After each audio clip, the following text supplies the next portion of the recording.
এই ভিডিওতে আমি আপনাদেরকে দেখাবো কিভাবে একটি ওয়ার্ডপ্রেসের ওয়েবসাইটকে একটি হোস্টিং থেকে অন্য একটি হোস্টিংয়ে ট্রান্সফার করা যায় অথবা একটি ডোমেইন থেকে অন্য একটি ডোমেইনে ট্রান্সফার করা যায়। ধরুন আপনার একটি ওয়েবসাইট আছে, এর নাম হচ্ছে shop1। এখন কোনো কারণে আপনি এই ওয়েবসাইটের নামটাকে পরিবর্তন করতে চাচ্ছেন, আপনি চাচ্ছেন আপনার নতুন ওয়েবসাইটের নামটা হোক shop2। এই ভিডিওতে আমি আপনাদেরকে দেখাবো কিভাবে shop1কে shop2তে ট্রান্সফার করা যায়। আপনি যদি একজন ফ্রিল্যান্সার হন অথবা আপনি যদি শিখতে চান কিভাবে ফ্রিল্যান্সিং করে হিউজ আর্ন করা যায়, আজকের ভিডিওটি ডেফিনেটলি আপনাকে হেল্প করবে। তো আর কথা না বাড়িয়ে চলুন আমরা আমাদের স্ক্রিনে চলে যাই। এই মুহূর্তে আমি আছি আমার আপওয়ার্ক প্রোফাইলে এবং আমার আপওয়ার্ক প্রোফাইলের একটি মাইগ্রেশন প্রজেক্টের দিকে যদি খেয়াল করি, দেখবেন যে আমি একটি ওয়ার্ডপ্রেস ওয়েবসাইট ট্রান্সফার করার জন্য $253 বেশি চার্জ করেছি। আমি যদি আপনাকে এখন ফাইবারে নিয়ে যাই এবং সার্চ করি, আমরা দেখব হোস্টিং মাইগ্রেশনের উপর কিন্তু খুব বেশি একটা গিগ নেই, কিন্তু যতগুলা গিগ এই জায়গায় আছে তার প্রত্যেকটিতেই কিন্তু ভালো অর্ডার হয়। হ্যাঁ, দেখেন এই যে এই গিগগুলোতে কিন্তু প্রচুর পরিমাণ সেল জেনারেট হয়। সুতরাং আপনি যদি চান তাহলে এই হোস্টিং মাইগ্রেশনের কাজ করে কিন্তু আপনি ফ্রিল্যান্স মার্কেট প্লেস থেকে হিউজ আর্ন করতে পারেন। যাই হোক, কথা না বাড়িয়ে চলুন আমরা এখন আমাদের কাজে লেগে পড়ি। মেইন কাজটি শুরু করার আগে চলেন আমরা প্রসিডিউরটা একবার একটু দেখে নিই যে আমরা কি করতে যাচ্ছি। যদি আমরা একটি ওয়েবসাইটকে একটি হোস্ট থেকে নতুন আরেকটি হোস্টে ট্রান্সফার করতে চাই, তাহলে আমাদেরকে এই স্টেপসগুলো ফলো করতে হবে। এইখানে হচ্ছে 1 2 3 4 5 6 7 7টা স্টেপস, একবার খুব সিম্পল। ফাইল ব্যাকআপ নেওয়া, ডাটাবেস ব্যাকআপ নেওয়া, এই ধরনের ছোটো ছোটো কাজ। আর হোস্ট টু হোস্ট ট্রান্সফার হচ্ছে একটা হোস্টিং থেকে আরেকটা হোস্টিংয়ে ট্রান্সফার, কিন্তু আমরা একই সাথে একটি ডোমেইনকে অন্য আরেকটি ডোমেইনেও ট্রান্সফার করে দেখাবো এবং এর জন্য আমাদেরকে প্রসিডিউর ফলো করতে হবে 8টি। হোস্ট টু হোস্ট ট্রান্সফারের ক্ষেত্রে আমাদেরকে ফলো করতে হবে 7টি। হুবহু এই 7টি আমরা ফলো করব। ডোমেইন টু ডোমেইন ট্রান্সফারের ক্ষেত্রে অতিরিক্ত একটা হবে change website URL from database. প্রথমেই দেখাবো আমি এই ওয়েবসাইটটিকে যেই হোস্টিংয়ে এখন আছে এই হোস্টিং থেকে নতুন একটি হোস্টিংয়ে ট্রান্সফার করব। তো এর জন্য আমরা এখন চলে যাব এই ওয়েবসাইটের সি প্যানেলে। এই হচ্ছে সি প্যানেল। সি প্যানেলে আসার পর আমরা কি করব, আমাদের হচ্ছে প্রথমে ফাইলস ব্যাকআপ নিতে হবে ওল্ড হোস্ট থেকে। এটা যেহেতু আমাদের ওল্ড হোস্টিং, এই জায়গা থেকে আমরা ফাইলস ব্যাকআপ নেব। ফাইলস ব্যাকআপ নেওয়ার জন্য আমরা চলে যাব ফাইলস থেকে ফাইল ম্যানেজারে এবং এই জায়গা থেকে আমরা চলে যাব public_html-এ। এখানে আসার পর এটি হচ্ছে আমার ওয়ার্ডপ্রেসের ফাইল। আমি এই ফাইলগুলো সবগুলো ব্যাকআপ নেব। তো এই ফাইলগুলো ব্যাকআপ নেওয়ার জন্য প্রথমে আমি এই সবগুলো ফাইলকে সিলেক্ট করে নেব, এই যে এখানে সিলেক্ট অল এই বাটনে ক্লিক করে। এরপর আমি এই যে টপে কম্প্রেস নামে যে বাটনটি আছে এই বাটনেও ক্লিক করতে পারি, অথবা এখানে এসে আমি মাউসের রাইট বাটন ক্লিক করতে পারি। তখন আমরা এখান থেকে কম্প্রেস সিলেক্ট করতে পারবো। যেখানেই ক্লিক করি না কেন একই কাজ হবে। তো আমি এখানেই ক্লিক করছি। এরপর এখান থেকে আমাকে দেখিয়ে দিতে হবে যে আমি যে এই ফাইলগুলোকে জিপ করব, জিপ করার জন্য কোন ফরম্যাটটা আমি এখানে চুজ করবো। এখানে জিপ আছে, টার আছে, মানে আরও বিভিন্ন রকমের ফরম্যাট আছে। তো আমি দেখেছি এই ফরম্যাটে ফাইল সাইজটা খুব ছোট হয়ে যায়। তো আমি এই ফরম্যাটটা চুজ করতেছি, জিপ ফরম্যাটটা চুজ করতেছি না। আপনি এখানে যে কোনো ফরম্যাট চুজ করতে পারেন, কোনো সমস্যা নেই। এরপর এই স্লাইডারটা যদি একটু নিচে নামি আমরা এখানে দেখতে পারবো যে ফাইলটি আমরা ডাউনলোড করতেছি এই ফাইলটির নাম হতে যাচ্ছে wp-admin.tar। তো আমরা এর নামটা একটু পরিবর্তন করে দেই যেন দেখতে সুন্দর লাগে, আমরা বুঝতে পারি যে কোনটা কোন ফাইল। আমি সুন্দর একটা অর্থবোধক নাম দেওয়ার পর কম্প্রেস ফাইলে ক্লিক করব। খুব অল্প সময়ের মধ্যেই আমাদের এই কম্প্রেশন সাকসেসফুল হয়ে যাবে। তখন আমরা এটাকে ক্লোজ করে দেব।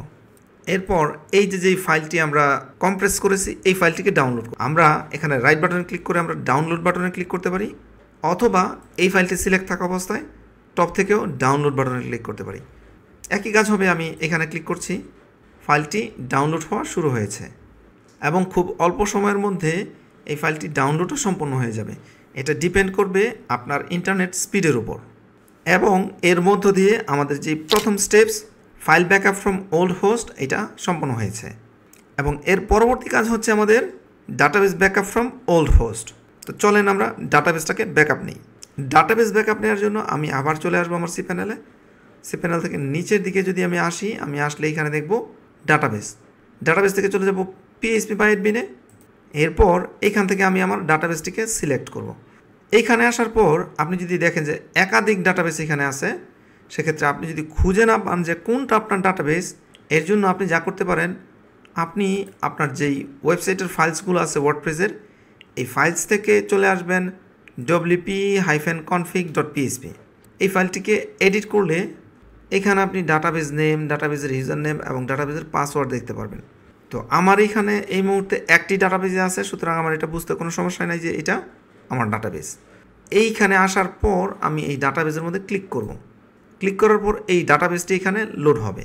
লোড হওয়ার পর আমি যা করব, জাস্ট ক্লিক করার পর এইখানে লোড হওয়ার পর আমি এখানে টপে এক্সপোর্ট যে বাটন আছে এই বাটনে ক্লিক করব।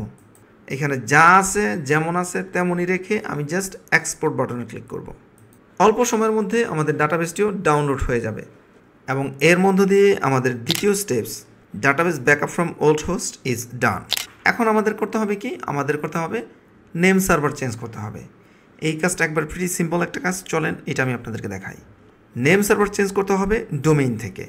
আপনি যদি ডোমেইন কিনে থাকেন নেমচিপ থেকে, আপনি যদি ডোমেইন কিনে থাকেন ব্লু হোস্ট থেকে, আপনি যদি ডোমেইন কিনে থাকেন হোস্টগেটর থেকে, যে কোনো জায়গা থেকে আপনি ডোমেইন কিনেন না কেন, আপনাকে একটা প্যানেল দেওয়া হবে যেখানে আপনি আপনার ডোমেইনটাকে ম্যানেজ করবেন। ফর এক্সাম্পল এই যে যেই ডোমেইনটি আছে আমার এখানে, এই ডোমেইনের ডান পাশে দেখেন ম্যানেজ নামে একটা অপশন আছে। এইখান থেকে আমি এই কাজটা করতে পারি, অথবা দেখেন এই যে বাম পাশে আমার আছে ডোমেইন লিস্ট, আমি ডোমেইন লিস্টে ক্লিক করব। ডোমেইন লিস্টে ক্লিক করার পরও কিন্তু দেখেন এই যে ডোমেইন এবং এই পাশে আমি ম্যানেজ নামে একটা অপশন পাচ্ছি। তো আপনি যে কোনো জায়গা থেকে এই ডোমেইন কিনেন না কেন, এই ডোমেইনকে ম্যানেজ করার জন্য আপনি একটা অপশন পাবেন। তো এখানে সরাসরি আমি ম্যানেজ বাটনে ক্লিক করব।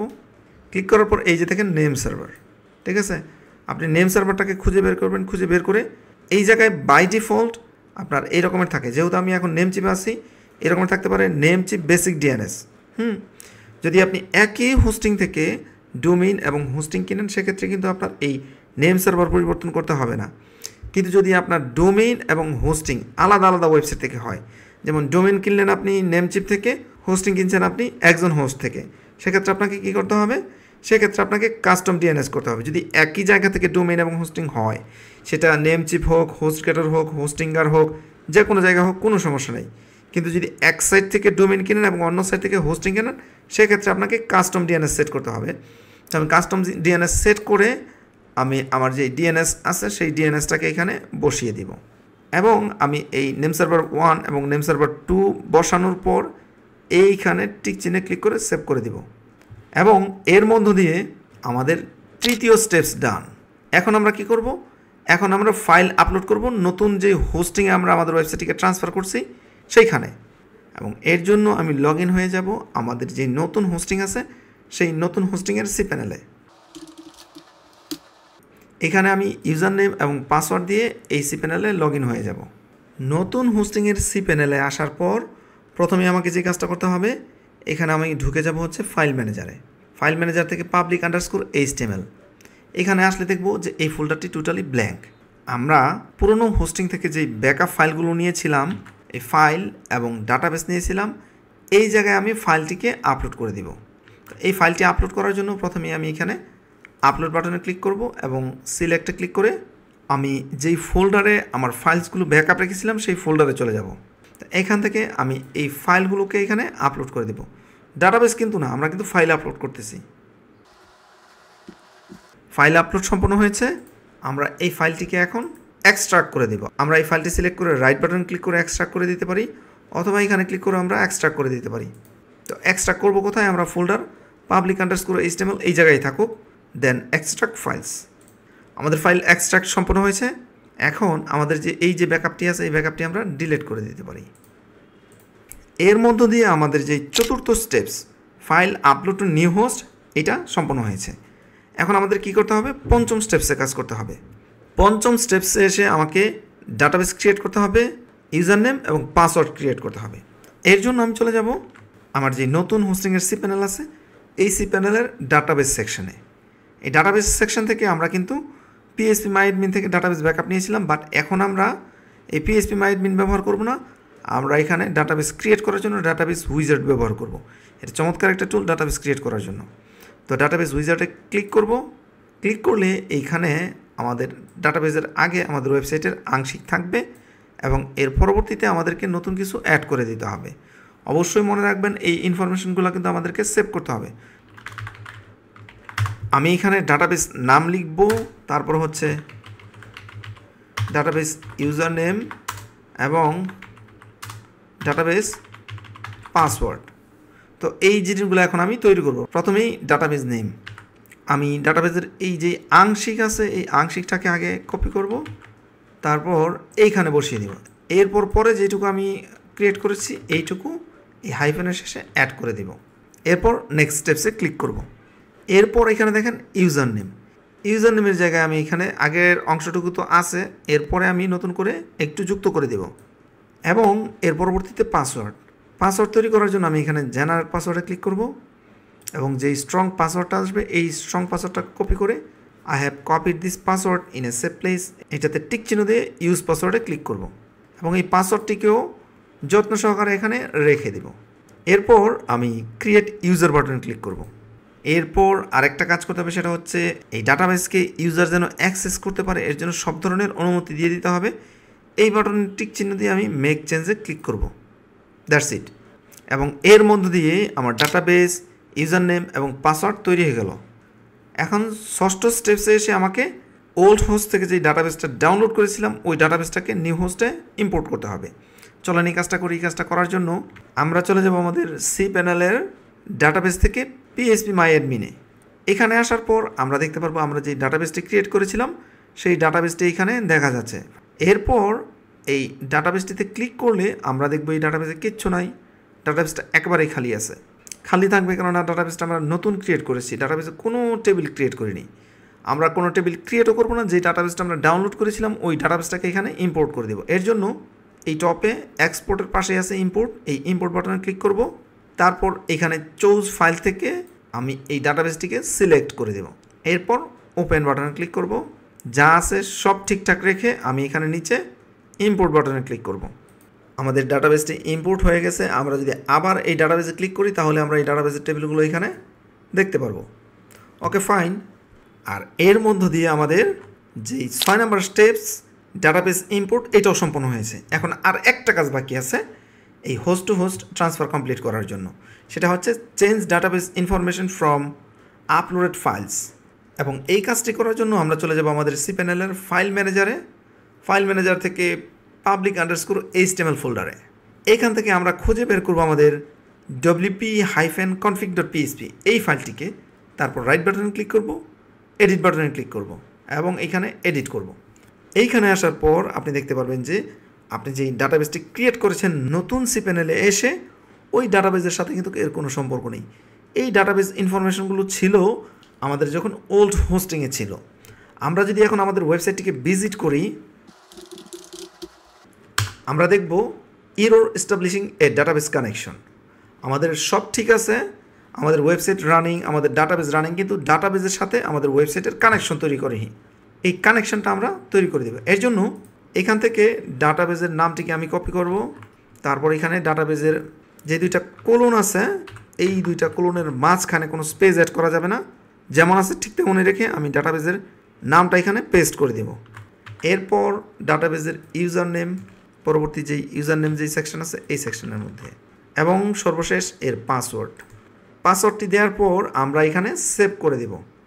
এবং এর মধ্য দিয়ে আমাদের সর্বশেষ 7 নাম্বার যে steps change database information from uploaded files এটা সম্পন্ন হয়েছে। আমরা একে একে 1 2 3 4 5 6 7 এই 7টা স্টেপ কমপ্লিট করেছি। যদি আপনি এই 7টা স্টেপস কমপ্লিট করতে পারেন তাহলে আপনি সাকসেসফুলি একটা হোস্টকে অন্য একটা হোস্টিংয়ে ট্রান্সফার করে ফেলেছেন। এখন আমরা চলে যাব আমাদের পরবর্তী স্টেপসে, ডোমেইন টু ডোমেইন ট্রান্সফার। যদি এই ওয়েবসাইটটিকে আমরা নতুন একটি হোস্টিংয়ে ট্রান্সফার করে থাকি তাহলে আমাদের এই 7টা স্টেপস কমপ্লিট হয়েছে, তার মানে হচ্ছে আমাদের ওয়েবসাইট এখন ফাংশনাল। বাট যেহেতু আমরা আমাদের এই ডোমেইনটিকে নতুন একটি ডোমেইন ট্রান্সফার করতেছি, এটি হচ্ছে আমাদের নতুন ডোমেইন। এখানে এখন আছে এরর এস্টাবলিশিং এ ডাটাবেস কানেকশন। আমি রিফ্রেশ দিলে এই এররটা চলে যাবে ফর শিওর, বাট এই ওয়েবসাইটটি যেখানে লোড হচ্ছে এখানে লোড হবে না, এই ওয়েবসাইটটি চলে যাবে তার পুরনো ডোমেইনে। বাট আমি তো পুরনো ডোমেইনে না, আমি তাকে নতুন ডোমেইনে ট্রান্সফার করতে চাই। এর জন্য আমাকে করতে হবে কি, এই ওয়েবসাইটের যেই cPanel আছে cPanel থেকে আমি চলে যাব ডাটাবেস থেকে phpMyAdmin-এ।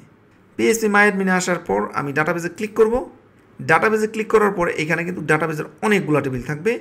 এই টেবিলগুলো থেকে আপনি খুঁজে বের করবেন অপশনস।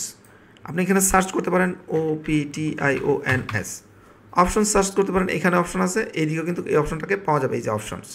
আমি এই অপশনসে ক্লিক করব। ক্লিক করার পর এখানে দেখেন সাইট ইউআরএল, এখানে কিন্তু একটা ইউআরএল দেওয়া আছে যেটা কিন্তু আমার এই ওয়েবসাইটের ইউআরএল না, এটা হচ্ছে আমার এই ওয়েবসাইটের ইউআরএল।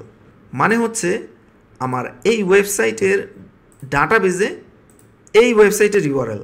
এখন আমাকে কি করতে হবে, এই যে ইউআরএলটি আছে এই ইউআরএলটিকে ট্রান্সফার করে আমার এই ওয়েবসাইটের ইউআরএল দিয়ে দিতে হবে। আমি এই ইউআরএলটিকে কপি করলাম, এরপর আমি এখানে এডিট বাটনে ক্লিক করব, এখানে এই ইউআরএলটিকে আমি চেঞ্জ করে দেব। তো সব ঠিকঠাক আছে, আমি জাস্ট এখানে www. এটা অ্যাড করে দেব। তারপর যেই ফরওয়ার্ড স্ল্যাশ আছে এই ফরওয়ার্ড স্ল্যাশটাও আমরা কেটে দেব। তারপর এটাকে আবার আমরা কপি করে রাখবো এবং এটাকে আমরা ডিলিট করে দেব। That's it. এরপর আমরা এটাকে এখানে গোতে ক্লিক করলে এটা সেভ হয়ে যাবে। এটা সেভ হয়ে গেল। এখন হয়েছে কি, আমাদের সাইট ইউআরএল চেঞ্জ হয়েছে কিন্তু হোম ইউআরএল এখনও চেঞ্জ হয় না। এখন আমরা এই হোম ইউআরএলটাকে চেঞ্জ করে দেব। তো এডিট বাটন ক্লিক করব, হোম ইউআরএলটাকে এখানে আমরা চেঞ্জ করে দিয়ে নিচে থেকে এসে গোতে ক্লিক করব এবং এর মধ্য দিয়ে আমাদের ডোমেইন টু ডোমেইন ট্রান্সফারের অষ্টম যেই ধাপটি আছে এই ধাপটিও সম্পন্ন হয়েছে। মানে হচ্ছে আমরা একে তো host to host transfer complete করে ফেলেছিলাম, এখন আমরা ডোমেইন টু ডোমেইনও ট্রান্সফার কমপ্লিট করে ফেলেছি। 1 2 3 4 5 6 7 8 এই 8টি ধাপ আমরা কমপ্লিট করে ফেলেছি। এখন যদি আমরা আমাদের এই ওয়েবসাইটটিকে রিফ্রেশ করি, আমি শিওর যে আমাদের ওয়েবসাইটটি এখন এই জায়গা থেকে লোড হবে। চলেন সেটা আমরা দেখি। আমি এখানে রিফ্রেশ করতেছি, আমাদের ওয়েবসাইটটি কিন্তু লোড হয়েছে। এই যে লোগোটি আছে এই লোগোটি কিন্তু এই ওয়েবসাইটের এই লোগোটি, কিন্তু দেখেন আমার ওয়েবসাইটের ইউআরএল এবং এই দিকে ইউআরএল কিন্তু সেম না, কিন্তু আমার ওয়েবসাইট কিন্তু সেম হয়ে গেছে। এখন আমি যেটা করব, এখন আমি চাইলে এই যে লোগোটি আছে এই লোগোটি খুব সহজে চেঞ্জ করে দিতে পারি আমার এই ওয়েবসাইটের ব্যাকএন্ড থেকে, মানে হচ্ছে ওয়ার্ডপ্রেসের ব্যাকএন্ড থেকে। এবং বাকি যেই অপশনসগুলো আছে সব কিন্তু ফাংশনাল। তবে একটা সমস্যা হতে পারে যে আমি এখানে ক্লিক করলে এই জায়গায় একটা এরর আসতে পারে। লেটস সি এরর আসে কিনা। আমরা এখানে যদি ক্লিক করি আমাদের এখানে 404 এরর চলে আসছে। এখন আমরা যতগুলো ইউআরএল ক্লিক করব সবগুলো ইউআরএল থেকে আমাদের 404 এরর আসবে। যতগুলো ইউআরএল আমাদের ওয়েবসাইটে আছে সবগুলো ইউআরএল থেকে 404 এরর আসবে। এই প্রবলেমটা আমরা কীভাবে সলভ করব? এই প্রবলেমটা আমরা সলভ করতে পারি খুব সহজেই। এই প্রবলেমটা সলভ করার জন্য আমরা চলে যাবো আমাদের এই ওয়েবসাইটের ব্যাকএন্ড থেকে সেটিংস থেকে পারমালিংয়ে এসে যা আছে তার সব ঠিকঠাক রেখে আমরা জাস্ট এখানে সেভ চেঞ্জেস বাটনে ক্লিক করব। এতে করে আমাদের ওয়েবসাইটের htaccess ফাইলটি রিরাইট হবে। এখন যদি আমি আমাদের এই ওয়েবসাইটে যাই এবং রিফ্রেশ দেওয়ার পর আমি যদি কোনো ইউআরএলে ক্লিক করি, আই বিলিভ এটা ঠিকঠাক মতো চলে আসছে। ঠিক আছে, এখন যে কোনো ইউআরএলে আপনি এগুলা চেঞ্জ করতে পারেন। ফাইনালি কী হলো, ফাইনালি আমাদের এই ওয়েবসাইটটি একবার ফুললি ফাংশনাল হয়েছে। মানে একটি ওয়েবসাইটকে নতুন একটি হোস্টিং এবং ডোমেইনে ট্রান্সফার করতে আমরা সমর্থ হয়েছি। আমি আশা করছি আমার আজকের ভিডিওটি আপনাদের কাছে সহজ মনে হয়েছে। পুরো ভিডিও জুড়ে আমি চেষ্টা করেছি বিষয়টিকে সহজভাবে উপস্থাপন করার জন্য।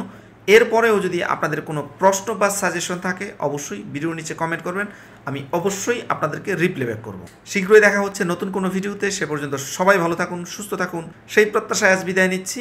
আল্লাহ হাফেজ।